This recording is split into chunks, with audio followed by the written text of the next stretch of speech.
Bienvenue dans le RPG Awake, saison 2 de Contact Vanille. Vu que Draconis arrive très bientôt, c'est intéressant de discuter de mon approche pour les nouveaux jeux de rôle. Samedi, je vais découvrir 2 nouveaux jeux, Fall of Magic et Omniscience, 2 jeux que je connais pas et que j'ai très hâte de découvrir.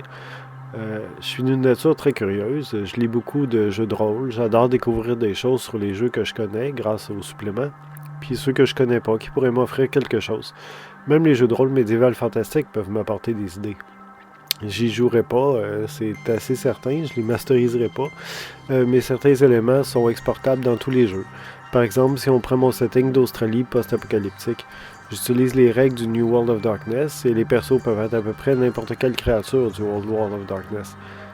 Par exemple, j'ai une game de Quidditch dans laquelle le joueur a rencontré des vampires du sabbat, des Fomori, un mage, des wraiths, puis une créature tirée de Cthulhu Tech.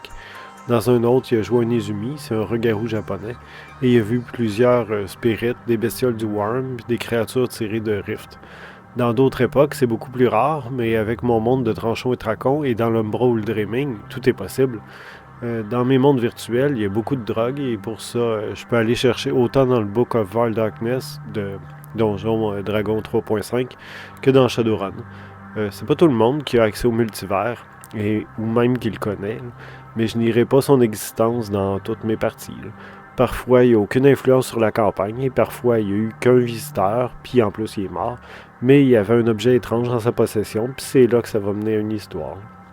C'est pas pour rien que mon setting préféré de D&D, c'est Planescape. J'utilise plusieurs trucs de Rift, sauf les règles. Donc, pour un nouveau jeu de rôle, je suis hyper curieux, mais j'ai pas le temps de tout lire et je pourrais pas tout utiliser. Donc le Festival Draconis, c'est pas mal ce qu'il y a de mieux pour que j'apprenne un peu sans avoir à lire 28 673 pages, tout en ayant beaucoup de fun. Quand j'étais en secondaire 1, je découvrais un nouveau jeu de rôle par semaine, minimum, puis je lisais tous les Casus Belli. J'ai plus autant de temps, mais j'adore toujours expérimenter. Je suis devenu plus perfectionniste, donc je refuse d'être le compteur d'une partie de jeu de rôle que je connais pas encore. Je l'ai souvent fait, mais là je préfère lire le livre un peu avant de plonger. Si on prend l'exemple des Terres d'Amarante, j'ai joué à Draconis en 2019, puis j'ai été maestro une trentaine de fois depuis l'an passé. En somme, si tu me fais goûter un bonbon, c'est possible que je plonge dans une piscine remplie de ce genre de bonbons-là, direct le lendemain. Je vais profiter de l'occasion pour vous parler d'une idée que je chéris depuis toujours, considérant que nous sommes une communauté, que j'adore tout ce qui est communautaire. Vous avez déjà vu et entendu d'autres personnes comme moi dans mes vidéos. Si jamais ça vous tente de donner des XP ou de vous donner des XP à la fin de mes vidéos et de partager ça aux autres, ça me ferait plaisir d'insérer votre générosité dans mon montage.